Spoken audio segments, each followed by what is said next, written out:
things off here, Adam. In Ontario, we've talked about this, a major legalization. I mean, I know that, we think that we're the only people that exist here in America, but that's not the case. And there are people that live elsewhere and there are people that exist elsewhere. And Ontario is actually a pretty big thing here. And we're looking at early next week. Okay. We have to do our usual pop quiz though, Matt. Ontario is what in Canada? Ontario is a province in which you will find Toronto amongst others. That's my dog. Yes. Matt Brown coming through strong. Geography, Matt, is back. He nailed it. I have been to Toronto about a dozen different times. So I am quite familiar with this, area of the world. International Matt is a Matt we don't get to visit often enough. So the Ontario market is set to launch on April 4th, despite what we had in terms of questions, I'd say, for a couple of months as to whether there might be some legal action that would slow it down. We kind of went through this dance with Arizona as well, where we thought there might be legal action that would slow it down. We didn't get it until after the market started, and then it kind of fizzled out beyond that. But it looks like we are going to get an April 4th launch. Either 4 or 5 operators will launch that day. We're still figuring out exactly who at what time, but there will be legal mobile sports betting in the province of Ontario at that time. Just got the announcement from FanDuel today that it is turning on its sports betting product there, just as it's pulling its DFS product out. We'll get into that a little bit later in the podcast. But look, Ontario would be the 5th largest U.S. state by population. It is obviously a massive jewel for North America. What makes the market so interesting is that it's had a gray market operating for a very long time. We covered a bit of this last week. You do have some brand loyalty, I would assume, built up from some Canadian folks who are now going to be asked to switch to the regulated market if, and this is a giant if we see provinces follow through on cracking down on gray market operators who do not choose to attempt to regulate. And we already saw Bet365 as one to try to go from the gray market over to the legal market. They've been approved by Ontario. We'll see what that looks like over the next couple of months to see what sort of enforcement is there, what sort of move we see from folks who are in the gray market over to the legal market, and then, of course, what new customers come into the market entirely. Dustin, I imagine most people listening to this podcast already know, but if we are picking up some people who are just kind of getting into the business side of things and getting into some of the, I don't want us to use terminology that maybe isn't self-explanatory on here. So when we talk about gray market and the gray market up there in Canada, what exactly are we talking about?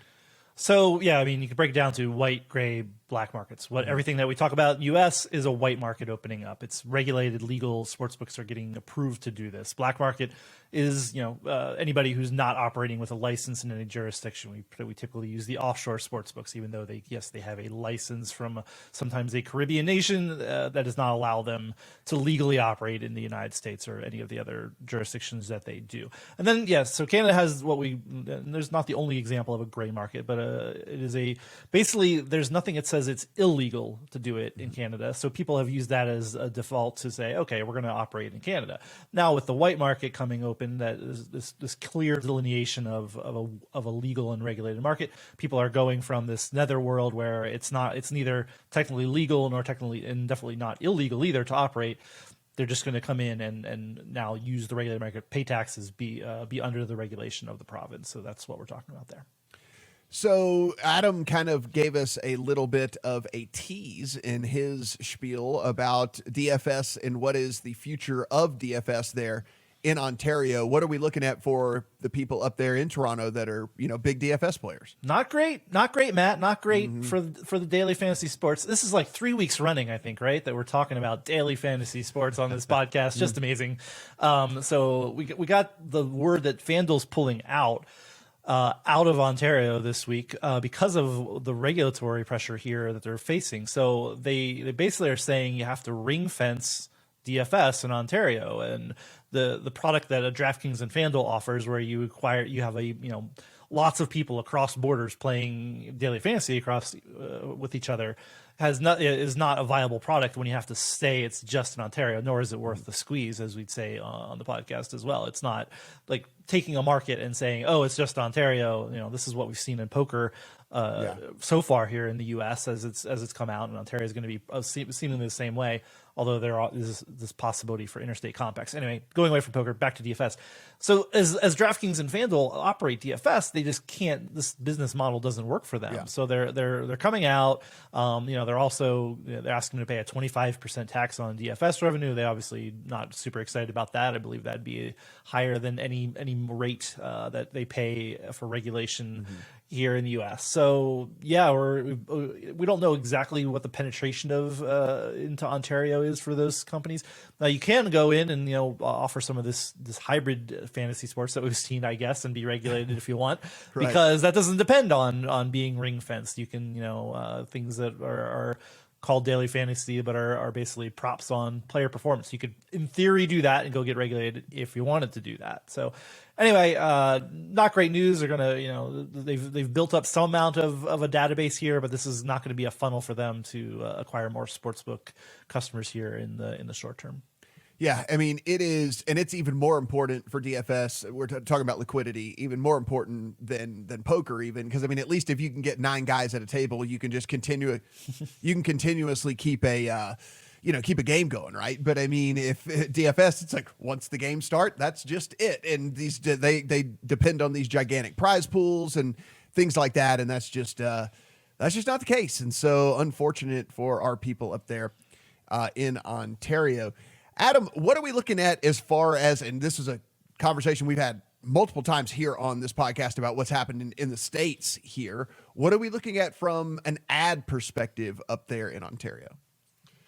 The rules for advertising are quite different when it comes to sports betting in Ontario, but I think sort of an interesting sign for the market at large is that Google has said it's going to accept ads from regulated sports betting operators in Ontario. And of course, this has been a long-standing issue in terms of whether Google is going to accept ads from betting companies, regulated or unregulated. So we see that they've made that announcement in Ontario. That does seem to jive well with some of the other restrictions that are in place in Ontario in the first place. So I don't want to get too far into the weeds for anyone. I would just say overall, probably a good sign for Google, the arbiter of many things when it comes to the online sports betting space, to be getting involved in a meaningful revenue producing way. Yeah, I mean, it's one of those things where we kind of joke about it, we laugh about it, but I mean, seriously, like, the success and or how big something could possibly be, a lot of it really does depend on how Google wants to play ball with all of this stuff. When you get ads, if that's the first results you see when you're going to search. It's if you don't have an ability to do that, or you have to compete with the gray market or the black market, that's not ideal. And yeah, I mean, there's a world where Google is the arbiter of all things in not just our realm, but more so. It is not its God-given right, but at the same time, it is the gatekeeper for how people find information about sportsbooks and online casinos and online poker rooms. So that it is a good sign, I'd say, yes, that Google is already creating this bright line between white market operators and the gray market here.